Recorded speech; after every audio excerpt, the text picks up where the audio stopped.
Hey everybody, welcome back. Today I've got a video on how to travel with your dogs. 3 or 4 things that you've got to know if you're headed out on the road.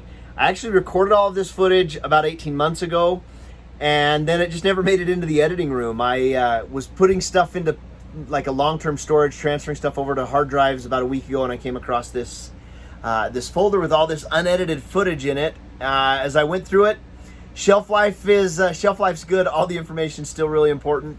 And since I never got it out, I figured we'd just go ahead and edit it up and throw it out there for you. So without any more intro or any more with no more further ado, so to speak, let's get to 3 or 4 tips on traveling with your dogs.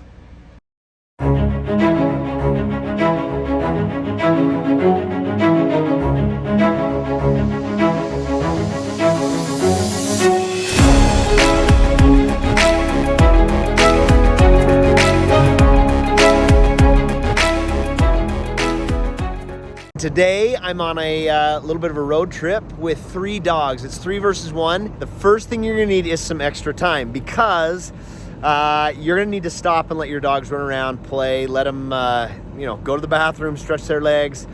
It's going to be, figure about every 2 to 3 hours, you're gonna wanna stop and let your dogs, let them out and stretch their legs so that the trip doesn't become too arduous and they don't cramp up and stuff like that.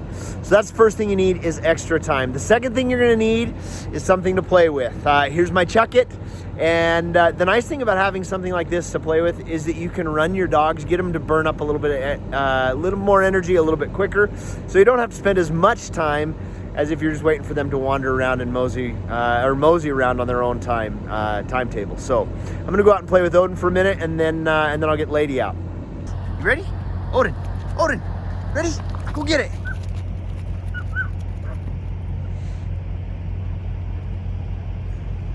Okay, the third thing you're gonna need, and you probably should have this to start with, to be honest, is the right kind of travel gear to make sure your dogs stay safe. So I'm a huge fan of the Gunner kennels. If you haven't checked out my my review on the Gunner kennels, please do that. I'll put it right up here. You got to have the right travel gear. You're also going to want to make sure that you've got some food and water for them if it's going to be a really long trip. So there's number 4. Make sure you've got the appropriate food, dishes, bowls, water, etc. In addition to everything else we've talked about, one thing that is a great idea to throw in is a Kong toy, just because this will help with the boredom of the ride. Now, be careful with what you give your dog to chew. I would stay away from anything that could break off. That being the case with these Kong toys, pay attention to them. Monitor them as they get older. You might see some cracking and wear. When you start seeing that, it's time to get a new one. And you can fill this with any number of things. Today, I'm using actually some Kong snacks. I'll just actually take these and just stuff them. You get down. I'll actually just take them and stuff them in there. And then as they chew and as they bite, things will crumble out, and it'll take them a while. It's going to help them, just kind of like when you and I get into a good conversation on a drive and it goes faster, the Kong treat will make your dog's drive go much quicker.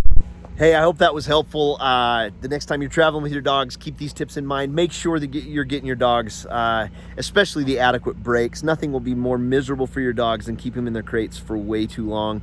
Thanks for joining us, and I will see you in the next video when maybe it's not quite so bright out here.